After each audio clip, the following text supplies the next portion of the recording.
আপনাকে আমি তিনটা শব্দ বলবো, যেগুলোর পর আপনাকে গেস করতে হবে আমি কোন প্লেয়ারের কথা বলছি। শুরু করি।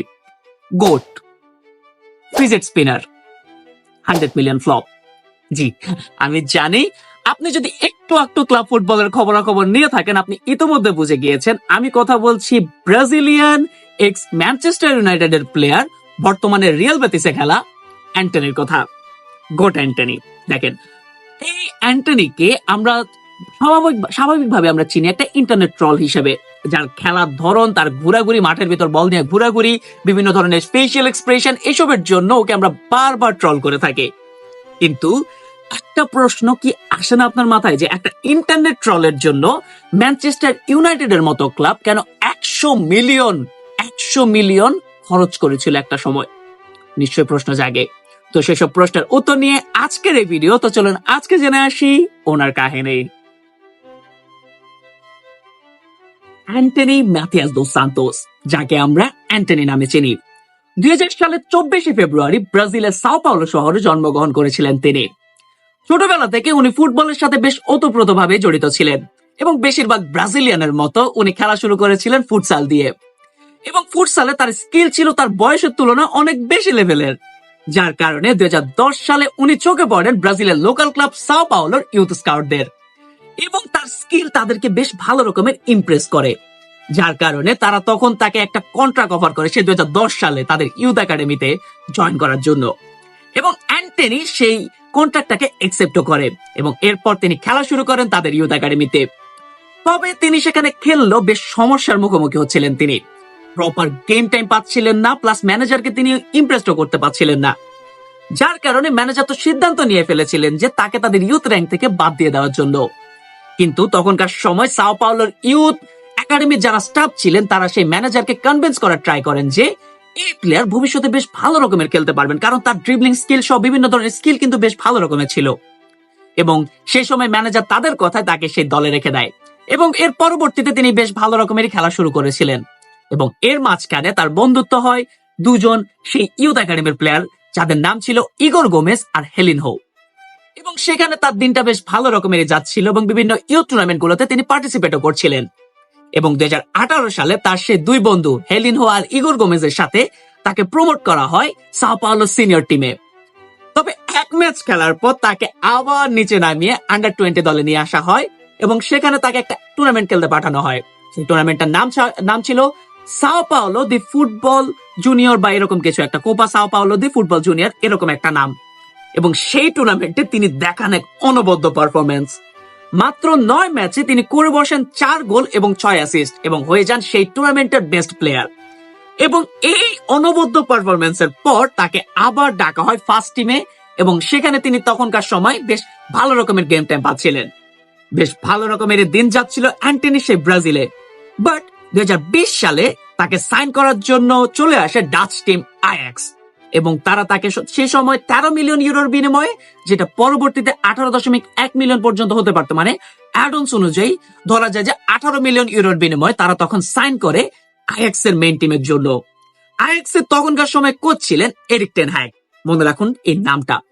এরিক টেন হ্যাগের আন্ডারে আয়াক্সের অ্যান্টনি কিন্তু বেশ ভালো রকমের খেলছিলেন এবং বিভিন্ন ট্রফিও জিতছিলেন। ডাচ যে প্রিমিয়ার লিগ আছে এরিডিভিজিয়া, আমি যদি ভুল না করে থাকি, এরিডিভিজির টানা 2বার চ্যাম্পিয়ন পর্যন্ত হয়েছিল এবং একবার তো ডোমেস্টিক ডাবল পর্যন্ত জিতেছিলেন। এবং সেখানেও তিনি বেশ ভালো রকমের অ্যাসিস্ট, গোল এরকম অবস্থায় তিনি ছিলেন এবং তার স্কিল, স্পেশালি তার স্কিল, ড্রিবলিং এবং মানে বেশ ভালো রকমের একটা কাজ চলছিল সেই আয়াক্স টিমে। কিন্তু এই সময়টা পার হওয়ার পর এরিক টেন হ্যাগ চলে যান ম্যানচেস্টার ইউনাইটেডে এবং ম্যানচেস্টার ইউনাইটেডে তিনি যখন ছিলেন তিনি ডাকেন তার সেই পুরনো শিষ্য অ্যান্টনিকে ম্যানচেস্টার ইউনাইটেডে যোগ দেওয়ার জন্য।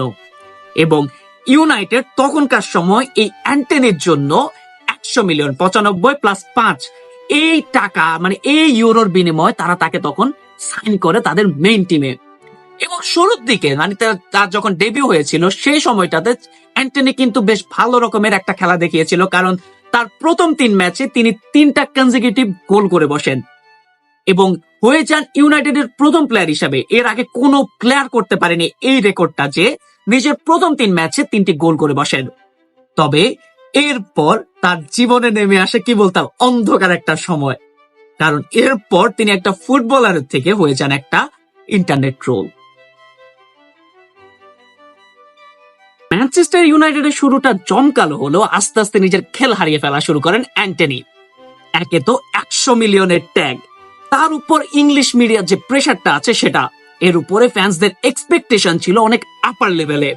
সবকিছুর মাঝখানে কেমন জানি নিজেকে হারিয়ে ফেলা শুরু করেন অ্যান্টনি। একে তো মাঠের মধ্যে অফ ফর্ম, তারপরে আবার মাঠের বাইরে বিভিন্ন ধরনের কন্ট্রোভার্সি, যার কারণে একটা সময় এমন গিয়েছে যে টানা 1 বছর ওল্ড ট্রাফোর্ডে কোনো গোলই পাননি তিনি।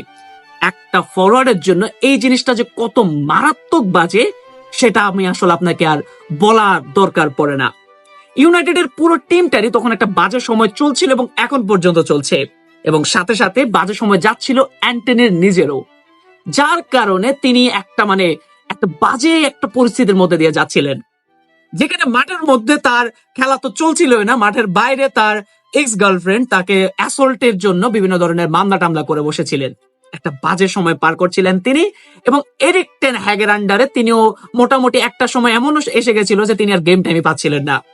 এরপর এরিক টেন হ্যাগ এখন আসেন ম্যানচেস্টার ইউনাইটেডের কোচ হিসেবে রুবেন আমারিম, এবং তার প্ল্যানে তিনি অ্যান্টনিকে রাখেননি বললেই বলা যায়, যার কারণে এবছরের 2025-এর 25 জানুয়ারি তাকে লোনে পাঠানো হয় স্প্যানিশ ক্লাব রিয়াল বেতিসে। এবং রিয়াল বেতিসে আসার পর তিনি মনে হচ্ছে যে একটা রিভাইভাল ফেজের মধ্যে চলে এসেছেন, কারণ তিনি তার প্রথম 2 ম্যাচে তিনি ম্যান অফ দ্য ম্যাচ হয়ে গিয়েছিলেন, এবং এখন পর্যন্ত তার দুর্দান্ত পারফরমেন্স চলছে। এবং লাস্ট রিয়াল মাদ্রিদ ম্যাচেও তিনি বলা যায় যে যতজন ব্রাজিলিয়ান খেলেছে তার মধ্যে সবচেয়ে সেরা ব্রাজিলিয়ান ছিলেন অ্যান্টনি। তাহলে তো বুঝতেই পারছেন যে একটা রিভাইভাল ফেজের মধ্যে দিয়ে চলে এসেছেন অ্যান্টনি। কিন্তু তাও একটা কথা তো থেকেই যায়, কারণ ইউনাইটেডও নিজের শুরুটা তিনি বেশ ভালো রকমের শুরু করেছিলেন, টানা 3 ম্যাচে 3 গোল, এবং রিয়াল বেতিসও এমন ভাবে চলেছেন। তবে পরবর্তীতে এসে তিনি জিনিসগুলা হারিয়ে ফেলেছেন তার নিজের মধ্য থেকে। তবে যত কিছুই হোক, অ্যান্টনি এখন ভালো খেলছেন।